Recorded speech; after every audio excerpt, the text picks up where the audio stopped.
Namaste,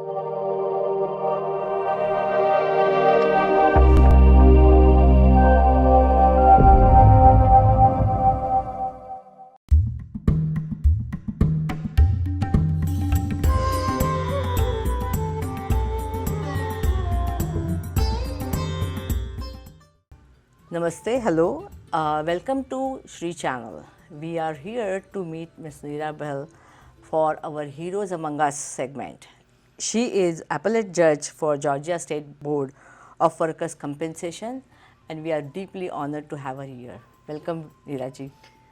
Thank you so much, Veena ji. I'm grateful to Shree-Channel for inviting me. I'm so delighted and honored to be here. Thank you so much. So Neera ji, please tell us something about your journey to this point, since you came to US and, proceeded, now you're a judge. So if you can, shed a light about your journey, that will be. Thank you. That's a great start because I got here in this country in 1979, having married my husband.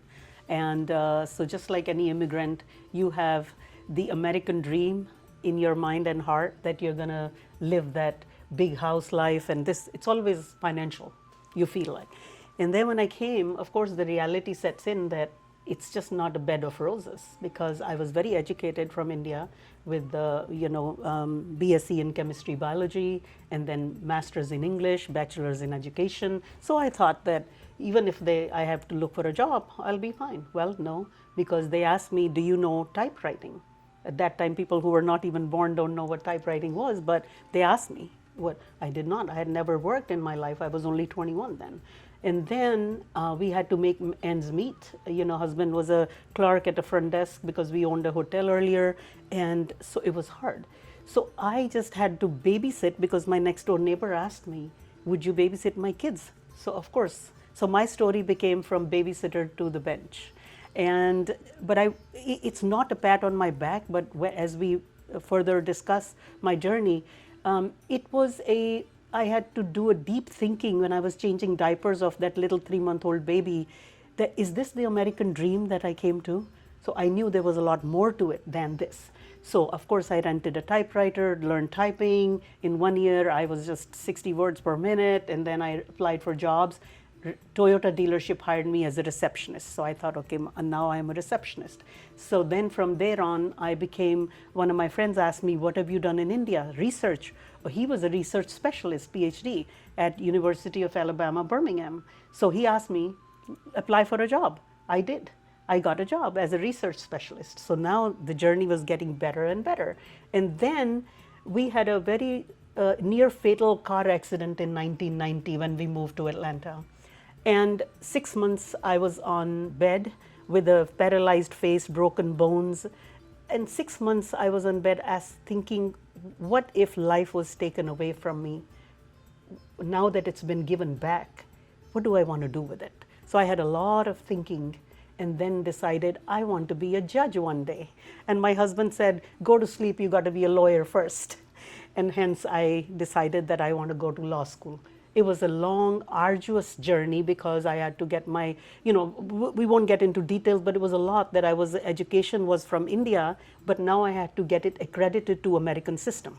So a lot went on. Then ultimately I took LSAT, and then I got admission to law school. But I want to tell the viewers, it wasn't easy. I had 5 times rejections from law schools, but I was not going to give up.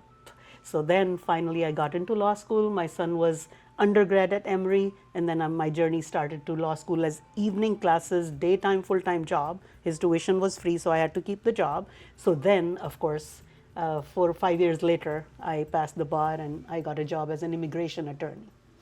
So that's how the journey from, and then you want to know the bench story. How did I get to the bench? Of course, like I said, I told my husband I want to be a judge one day. After 20 years almost of immigration practice, I bought the law firm that hired me. And then one day in 2020, governor's office, because I was applying, so I got a call from governor's office, finally said that there is a position available at the State Board of Workers' Compensation as one of the 3 appellate judges. Would I be interested? Of course I was interested. And tears rolled down my eyes the day of my swearing in. And I was sworn in on August 17, 2020 by Governor Kemp. I'm so grateful to him for appointing me to this position. So what an inspirational story it is. Just, the viewers don't know what American judicial system is. So could you share a little about what exactly, you do as a workers' compensation judge? Very good. What is involved in that? Very good question, because that's true. When I was appointed, many of my friends did not know what workers' comp system is, even though many Indian Americans are entrepreneurs, business owners. So they asked me what workers' comp does. Well, Appellate Division, we are 3 judges appointed by the governor, and we are different role than trial judges. So when a worker gets injured, so they want compensation, medical benefits, income benefits, right? Okay. Because their life Yeah. is upside down. Sometimes there are catastrophic injuries.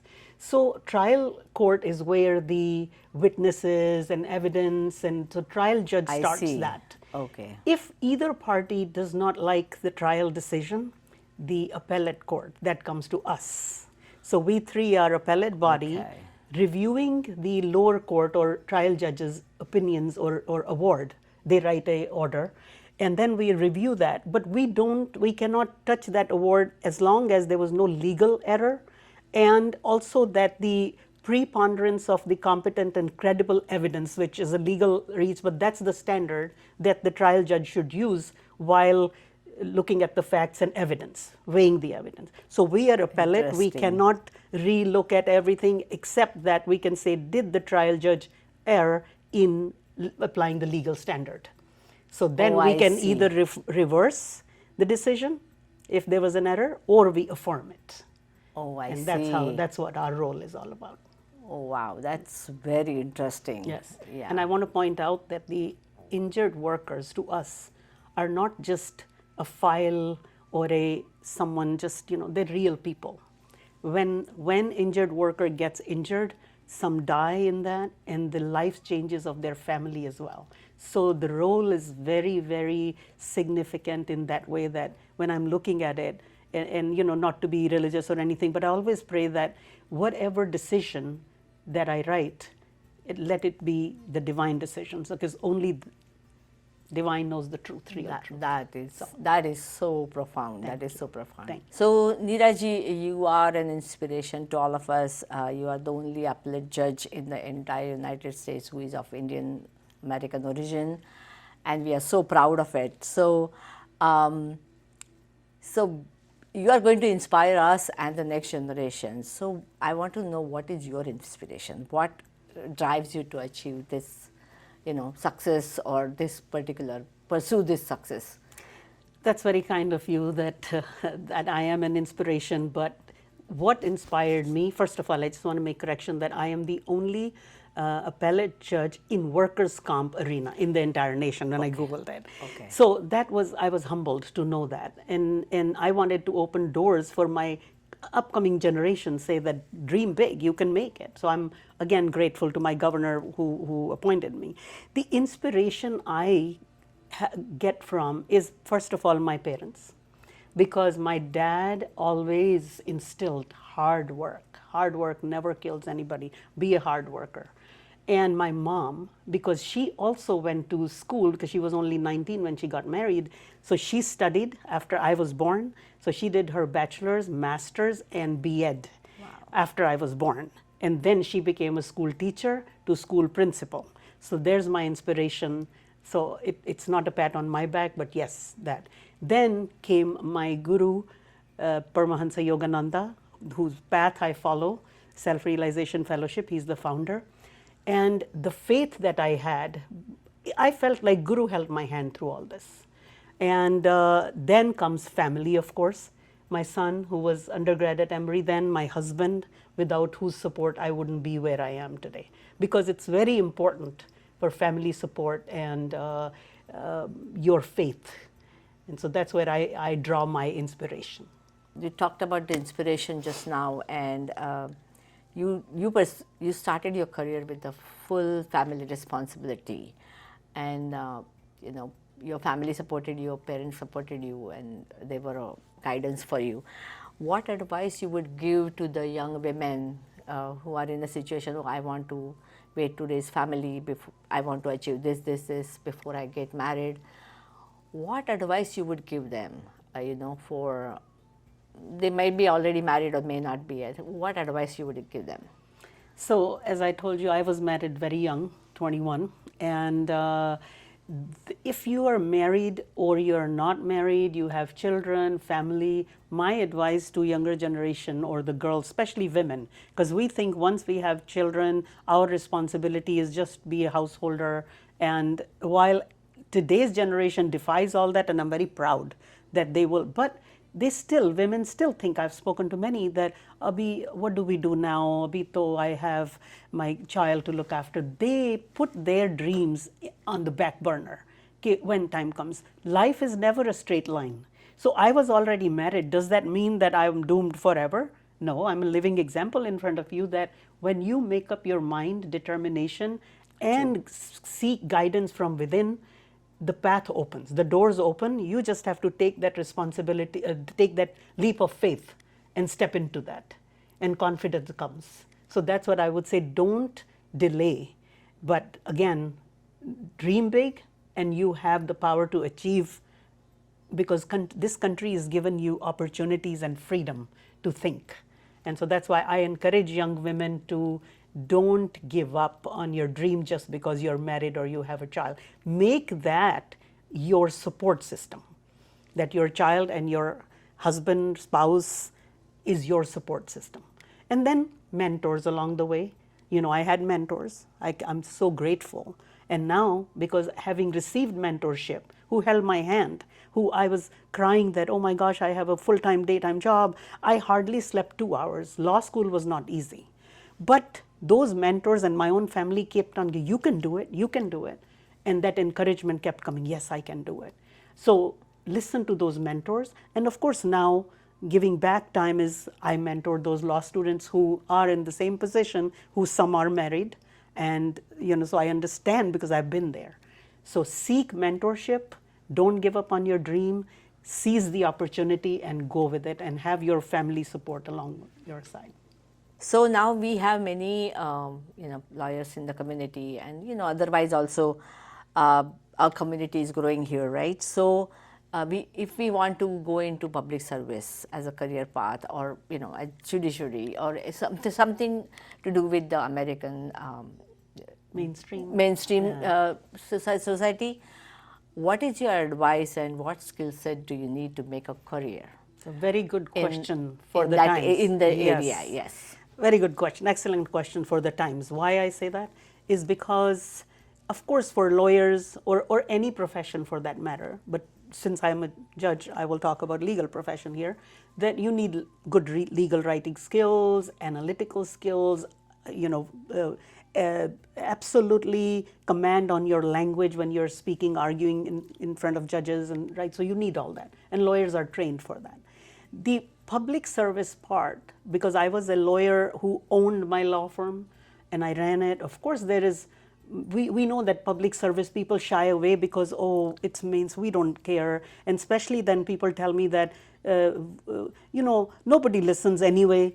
But if you don't go out and vote, because you're citizens, you have the right and privilege, go out there, vote first to elect the candidate who will listen to our community. And fortunately, that our community has gained a reputation that we are hard workers, our kids are very well educated, we have family values. So look, what India has given us, we are shining here and our reputation is great. Why not take it further and say, yes, we can make money, because all these professions, doctor, engineer, lawyers, make money.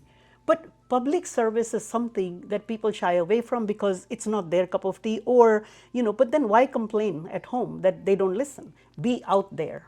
Now, if I wasn't out there, and I was involved in politics from many years ago, and if the people who want to elect you don't even know who you are, because you don't put yourself out there, you're either scared. You know how especially my generation, and so nobody was there. I was the only one out there, and I dragged the Indian American community and say, come to those fundraisers to, speak. They ask you questions, ask questions, they'll answer.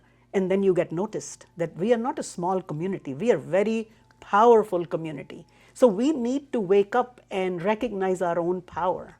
and potential. So to the younger generation, to those lawyers, I say, don't shy away from public service.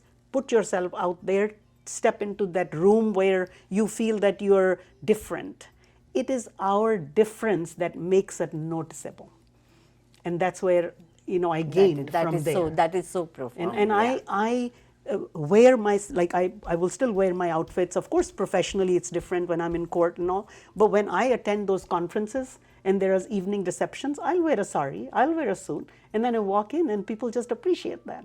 So be yourself, but at the same time, be open to serving in public service and have a seat at the table so we are heard in the mainstream America. That's what lawyers need. So after achieving all this, what is the next thing on your agenda? Next goal, huh? Okay. Yeah, absolutely. So next goal, first I am here in this position for 2 more years, so I will continue serving my state, my people of Georgia in this position. I am humbled to serve, but of course I do have future aspirations.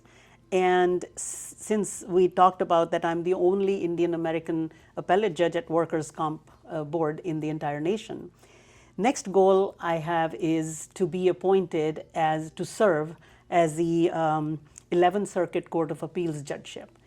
Again, this is a very high goal, but again, I'm a dreamer, and then I'm a go-getter. So I feel like, would it be possible? I see it, I can envision it, but if it's not, I will continue serving wherever good Lord has asked me to serve or places me. So that's what I've always done. Second thing is, outside courtroom, I want to give back to community, because I am a firm believer when God has given you much, much is expected from you, because you want to give back too. So in my legal field, I'm a mentor to other kids who are law students who are overwhelmed with the coursework and what the future is. And the younger generation, sadly I'm saying in a way, that they get so distracted because there's comparison, social media, oh, this person has achieved this. They are so depressed.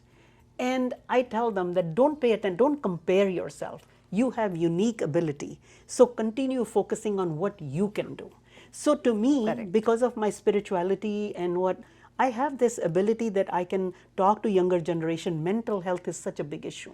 So I formed Mind Shift 180, this nonprofit organization, through which I give back what my parents gave me and my guru gave me. So I give back to that younger generation mainstream in prisons, juvenile courts, by giving them a awareness. Like, have you ever thought of, I tell the kids, do you ever think away from this gadgets, electronics all the time?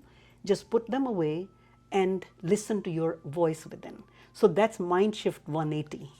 So through that organization, I want to give back so that they have tools to manage emotions, to see through and hear their inner voice.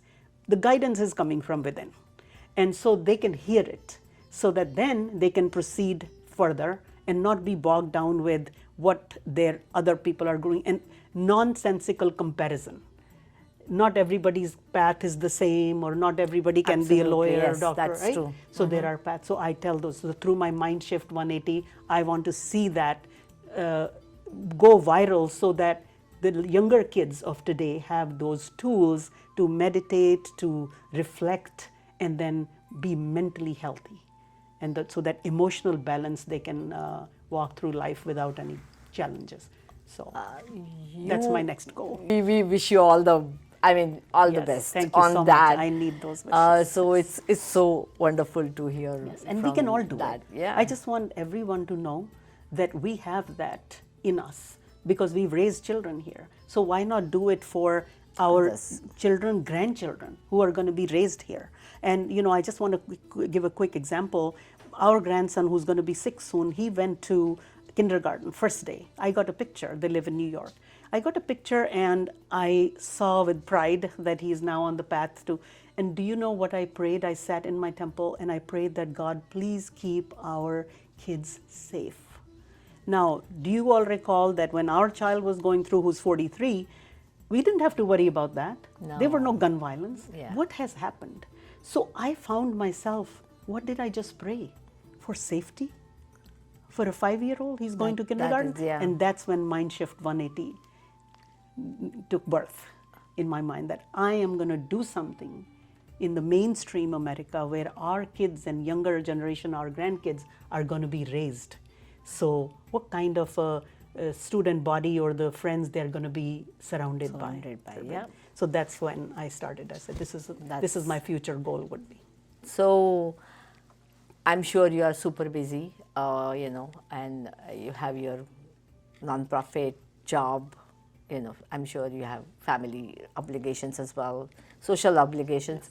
So what is it that you enjoy doing in your downtime? How do you recuperate, basically? What an excellent question. You were so right about being busy. That's kind of like an understatement in my life, but because I have learned to balance. Going to law school at that stage late, so balance came through every step, prepared me for next one. So how do I balance my emotional strength? Because to give others, you have to have a strong emotional balance in your life. So I sing, and I do bhajans, spiritual singing at the temples, people call me. I do Gurudwara, Shabads as well. So I'm not from a Sikh family, but I still, because I'm a North Indian Punjabi, Yes. so I sing there, I meditate. I never miss a day of meditation, because that's me talking to my higher self or God, whatever you want to call that, is that if during the day, if there's anyone I have hurt inadvertently, please forgive me and give me guidance for tomorrow. What am I going to do? So it's like me sitting down in meditation and asking God for guidance for my next steps. How do I prepare myself? So that's true. And I love to be in nature.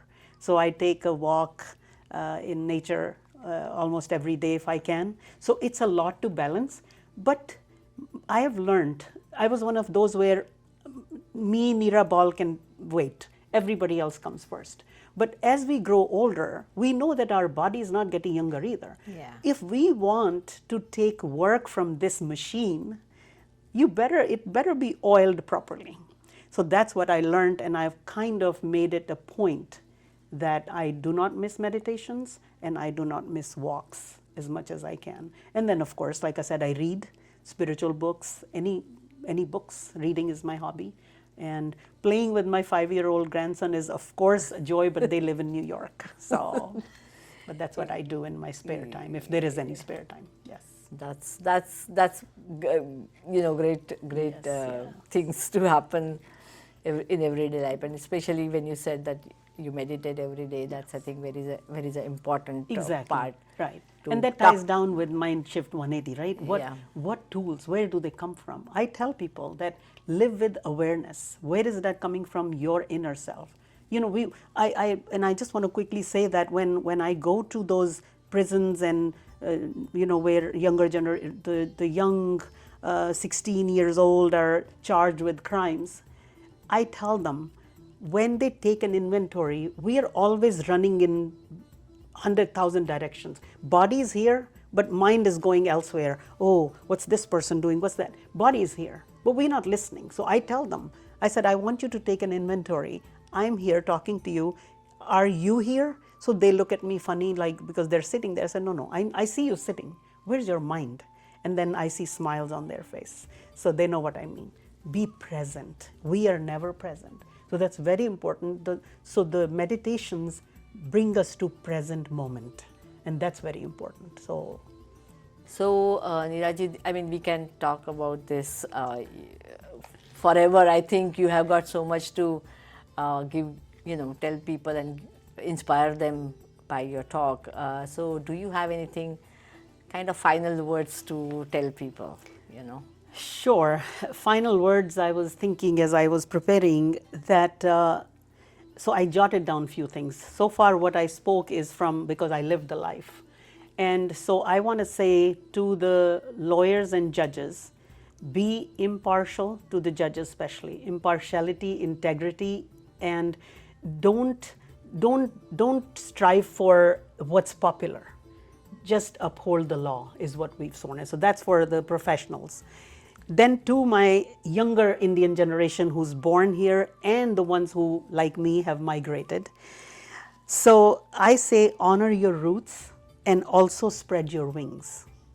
You do not have to choose between being Indian and being American. You can carry the values of your heritage, family, education, discipline, spirituality, and resilience, while fully embracing the opportunities this country has given you. So those kids who are born, raised here are very fortunate to have the roots in India, but wings that they spread here because the opportunities, the American dream, they're already living.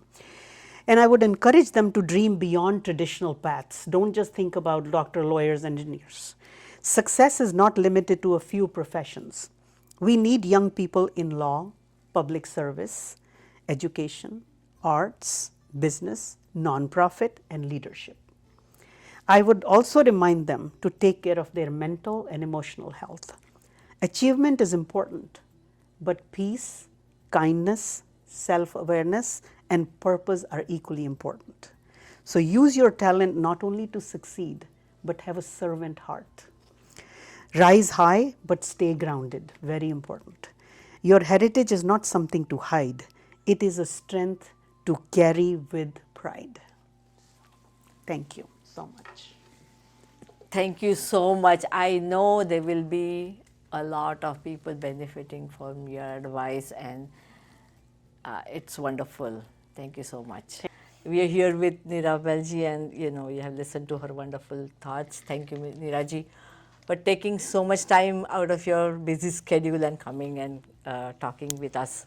I'm really at Shree-Channel. touched.